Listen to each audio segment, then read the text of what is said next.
जय श्री कृष्ण दोस्तों। चलिए महापुराण श्रीमद् भगवद गीता का पाठ शुरू करते हैं।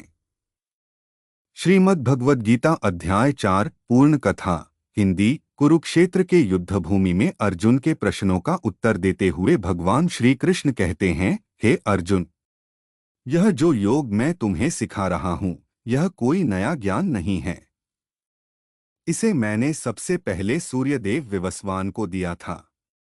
विवस्वान ने इसे मनु को बताया और मनु ने इसे इक्ष्वाकु को दिया। इस प्रकार यह दिव्य ज्ञान राजाओं की परंपरा में चलता रहा, लेकिन समय के साथ यह ज्ञान लुप्त हो गया। आज वही प्राचीन और रहस्यमय योग मैं तुम्हें इसलिए बता रहा हूँ क्योंकि तुम मेरे भक्त और प्रिय मित्र हो। अर्जुन का प्रश्न। अर्जुन आश्चर्य से पूछते हैं, हे कृष्ण, आप तो मेरे समकालीन हैं, फिर आपने यह योग सूर्यदेव को कैसे दिया? श्री कृष्ण का उत्तर। अवतार का रहस्य। भगवान श्री कृष्ण मुस्कुराते हुए कहते हैं, हे अर्जुन, मेरे और तुम्हारे अनेक जन्म हो चुके हैं। तुम उन्हें भूल चुके हो, लेकिन मैं उन्हें सब जानता हूँ। जब जब धर्म की हानि होती है और अधर्म बढ़ता है, तब तब मैं स्वयं जन्म लेता हूँ।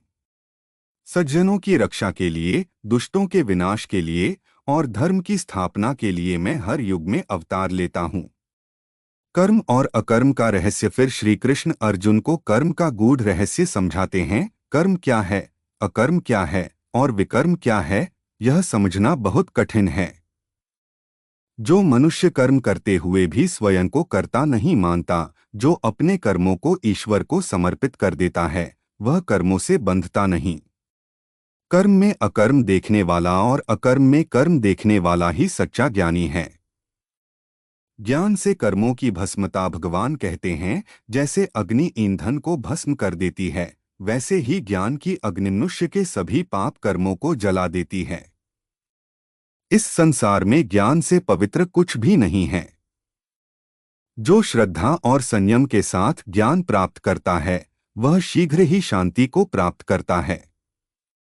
अज्ञान का परिणाम। जो व्यक्ति श्रद्धा नहीं रखता, संदेह करता है, वह न इस लोक में सुख पाता है और न ही परलोक में। अंतिम उपदेशांत में श्री कृष्ण अर्जुन से कहते हैं, हे अर्जुन, अपने हृदय में बसे अज्ञान को ज्ञान की तलवार से काट डालो। योग में स्थित होकर अपने कर्तव्य का पालन करो और युद्ध के लिए खड़े हो जाओ। अध्याय 4 का मुख्य संदेश। ईश्वर बार बार धर्म की रक्षा के लिए अवतार लेते हैं। कर्म करते हुए भी आसक्ति न रखना ही सच्चा योग है। ज्ञान सभी पापों का नाश कर देता है। श्रद्धा और विश्वास से ही मोक्ष संभव है।